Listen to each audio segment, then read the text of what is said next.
Baik, selamat malam kepada Ibu Agnes dan teman-teman semuanya. Sebelumnya izinkan saya memperkenalkan diri terlebih dahulu. Perkenalkan, nama saya Muhammad Rizandi dengan NIM 231135469, mahasiswa PPG Prajabatan Gelombang 2 tahun 2023, Universitas Sanata Dharma. Pada kesempatan kali ini, saya akan mempresentasikan hasil ujian akhir semester mata kuliah pemahaman peserta didik dan pembelajarannya yang telah saya buat. Baik, sebelumnya pada ujian akhir semester ini, saya mencoba menyempurnakan modul ajar yang telah saya buat sebelumnya.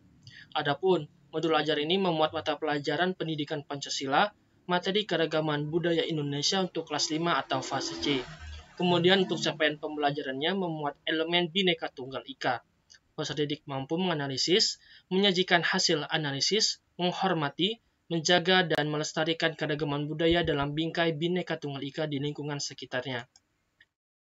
Kemudian untuk tujuan pembelajarannya membuat 4 yang telah disesuaikan dengan prinsip ABCD, Audience, Behavior, Condition Degree, serta menggunakan KKO yang terukur dan HOTS.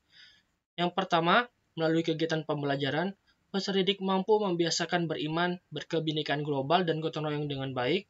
Kedua, melalui pengamatan video pembelajaran, peserta didik dapat mengklasifikasi keragaman budaya Indonesia dengan benar.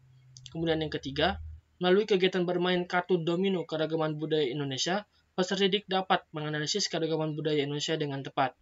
Lalu yang terakhir, melalui kegiatan penugasan dan berdiskusi, peserta didik dapat mempresentasikan hasil LKPD mengenai budaya daerah Indonesia dengan percaya diri.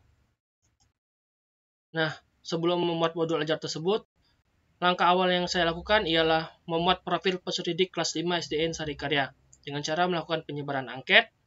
Diketahui, pertama, jumlah peserta didik kelas 5 adalah 26 yang terdiri dari 11 laki-laki dan 15 perempuan. Peserta didik kelas 5 memiliki jenjang umur antara 10 sampai 11 tahun. Kemudian yang kedua, peserta didik kelas 5 memiliki cita-cita yang beragam, antara lain dokter, polisi, penyampai obat, chef, youtuber, gamer, dosen, guru, dokter, pemain bola, wanita karir, dan poluan. Kemudian yang ketiga, saat ini peserta didik kelas 5 memiliki latar belakang budaya yang sama, yaitu Jawa, karena mereka pertama tinggal di Yogyakarta, yaitu di sekitaran SD Negeri Sarikarya. Tetapi untuk orang tua atau kakek nenek mereka ada yang berasal dari daerah lain, Sumatera Barat dan Sumatera Utara.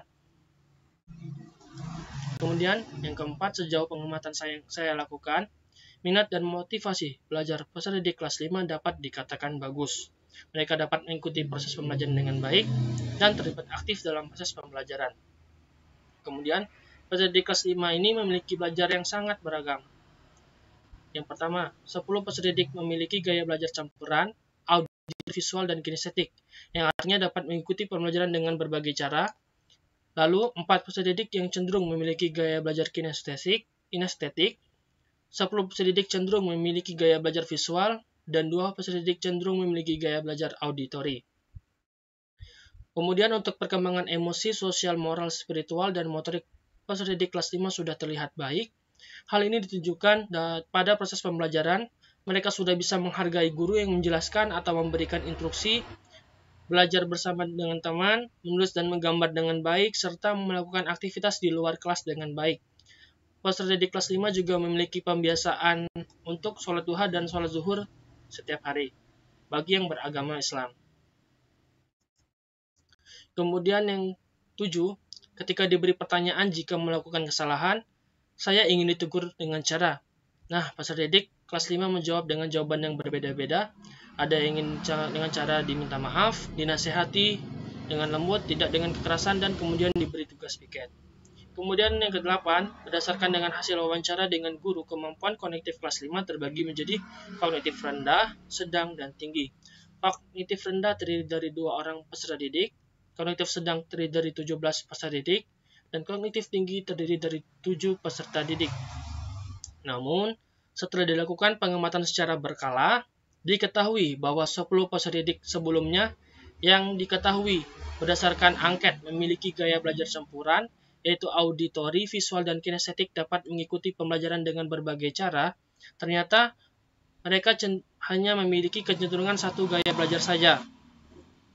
Sehingga data akhir menunjukkan 4 peserta didik memiliki gaya belajar auditori, 10 peserta didik memiliki gaya belajar visual dan 12 peserta didik memiliki gaya belajar kinestetik. Nah, ada grafik gaya belajar peserta didik kelas 5 SD negeri saya dapat dilihat pada grafik berikut. 46% kinestetik, 15% auditori, dan 39% visual. Nah, dari masing-masing gaya belajar tersebut memiliki karakteristik tersendiri yang telah saya amati. Gaya belajar auditori lebih suka mendengarkan informasi yang disampaikan orang lain dibandingkan dengan membaca atau melihatnya secara visual. Kemudian yang kedua memiliki kemampuan mendengar yang baik. Ketiga, memiliki kemampuan mengingat informasi yang didengar. 4, lebih nyaman dalam mengikuti instruksi yang disampaikan secara lisan daripada yang tertulis. Lalu yang kelima, menyukai musik. Untuk yang visual, lebih suka memahami informasi melalui gambar, diagram grafik, dan ilustrasi daripada hanya dengan mendengarkan atau membaca teks. Lalu memiliki kemampuan mengingat informasi melalui asosiasi visual, cenderung baik dalam membuat peta pikiran atau diagram. Yang keempat, menyukai menonton film atau video. Lalu untuk yang kinestetik, lebih suka belajar melalui tindakan nyata, selalu aktif secara fisik dan cenderung bergerak banyak, sulit untuk duduk diam dalam waktu yang lama, dan sulit fokus dalam menerima materi dalam bentuk penjelasan. Nah, kemudian media pembelajaran. Dari hasil analisis profil peserta didik, saya memilih media pembelajaran yang pertama ialah video pembelajaran. Video pembelajaran ini bagi peserta didik yang memiliki gaya belajar visual. Kemudian video pembelajaran ini juga memuat lagu-lagu yang memuat materi keragaman budaya Indonesia yang tentunya juga sangat disukai oleh peserta didik yang memiliki gaya belajar auditori. Kemudian yang kedua ialah kartu domino keragaman budaya Indonesia. Kartu domino ini saya rancang bagi peserta didik yang memiliki gaya belajar kinestetik. Yang ketiga, quizzes. Di sini saya menggunakan quizzes untuk melakukan asesmen atau melakukan penilaian di akhir. Hal ini saya lakukan untuk mengimplementasikan pembelajaran berbasis teknologi di abad 21, di mana peserta didik sangat senang jikalau pembelajaran menggunakan teknologi atau pembelajaran yang belum pernah mereka lakukan sebelumnya.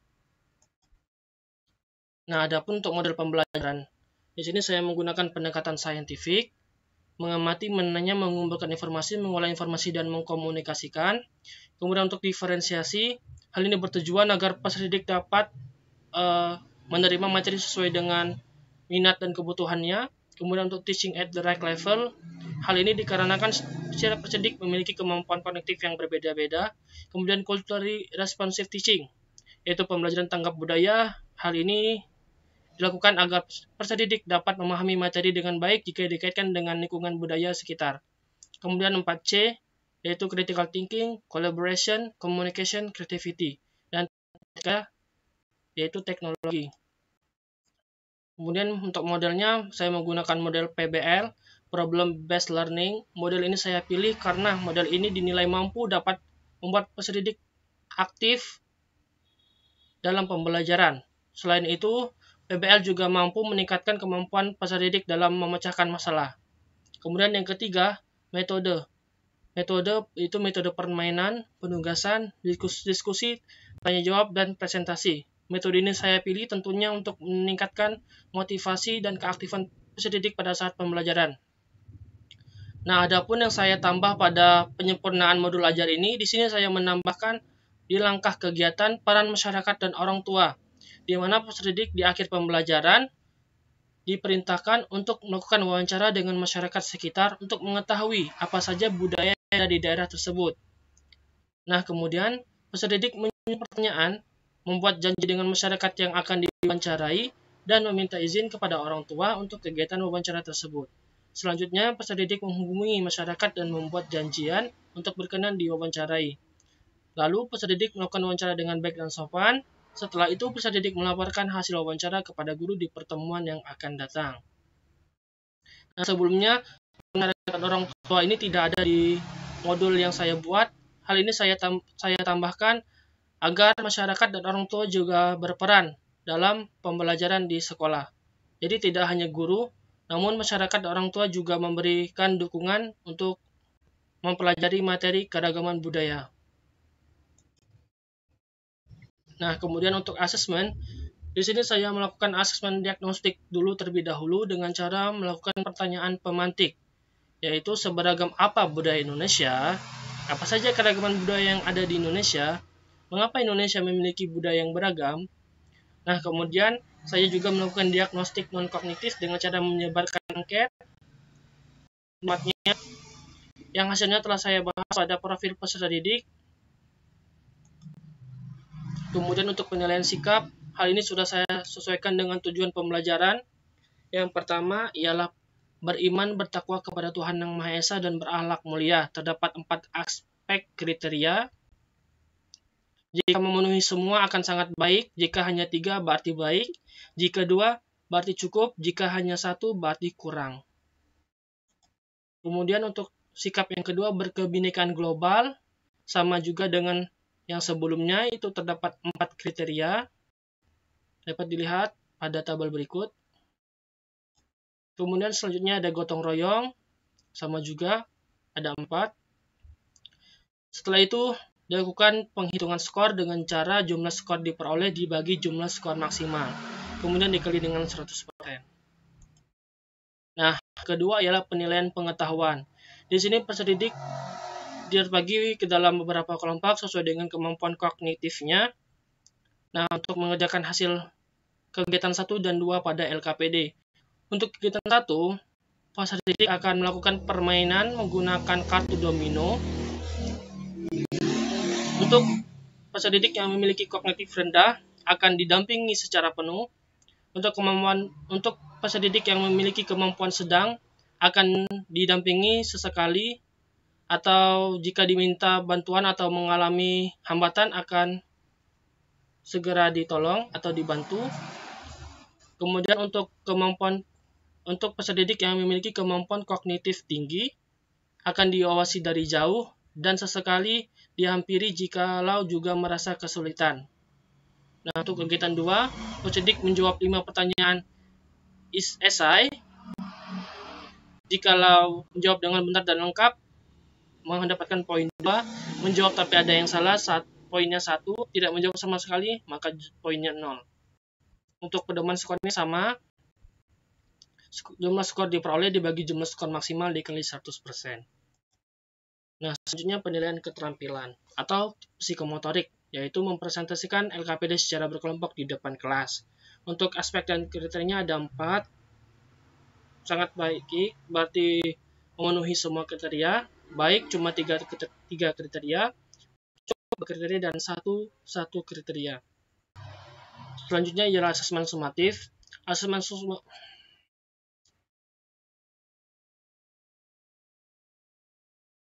Selanjutnya asesmen sumatif. Asesmen sumatif disesuaikan dengan capaian pembelajaran yang memuat 2 indikator. Yang pertama mengklasifikasi, yang kedua menganalisis. Dengan level kognitif C1, C3, C2, C4, untuk soal pilihan ganda 10 soal. Kemudian, lingkungan belajar yang aman dan nyaman. Proses pembelajaran di kelas 5 SD dan Sadekara secara umum telah memenuhi kebutuhan peserta didik. Lingkungan belajar yang bersih dari sampah, bullying, dan pelecehan seksual membuat peserta didik merasa aman dan nyaman dalam mengikuti pembelajaran. Di dalam kelas juga terdapat fasilitas yang memadai seperti LCD, proyektor, papan tulis, speaker, meja dan kursi, pojok baca, dan alat kebersihan. Namun di samping itu, fasilitas kipas angin yang disediakan masih terbatas. Hanya terdapat 1 kipas angin di kelas, sehingga peserta didik merasa kepanasan dalam mengikuti pembelajaran. Kemudian, peran lingkungan belajar dalam menciptakan pembelajaran yang optimal. Lingkungan belajar memainkan peran kunci dalam menciptakan pembelajaran yang optimal. Berikut adalah beberapa cara di mana lingkungan belajar dapat memengaruhi pengalaman belajar. Yang pertama, stimulasi visual dan fisik. Lingkungan belajar yang kaya akan bahan-bahan belajar seperti buku, poster, dan peralatan belajar dapat merangsang minat dan memfasilitasi pembelajaran yang aktif. Kemudian kenyamanan, sebuah lingkungan yang nyaman, termasuk pencahayaan yang baik, suhu yang sesuai, dan kursi yang sesuai tata letak dapat membantu peserta didik untuk fokus dan mengurangi gangguan yang mungkin menghalangi pembelajaran. Kemudian kolaborasi.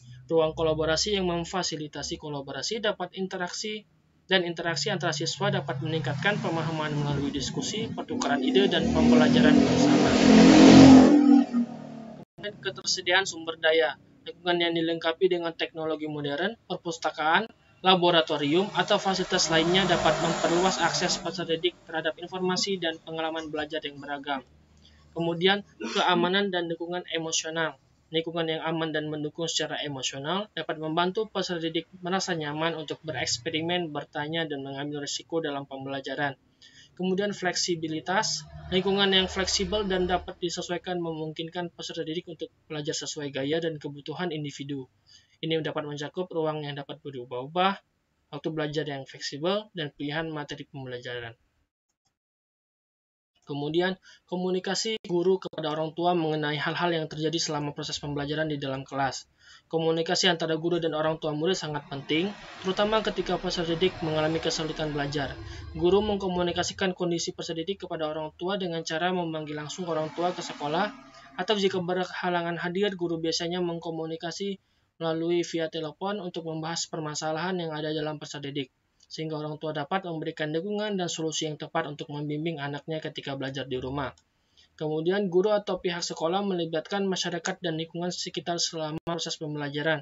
Selama proses pembelajaran, diketahui, berdasarkan pengamatan saya, hanya guru dan peserta didik yang berperan aktif. Pihak sekolah tidak melibatkan masyarakat dan lingkungan sekitar dalam proses pembelajaran, karena khawatir akan risiko atau masalah keamanan yang mungkin timbul. Namun pihak sekolah selalu melibatkan orang tua murid dalam proses pembelajaran. Sekian yang dapat saya sampaikan. Terima kasih.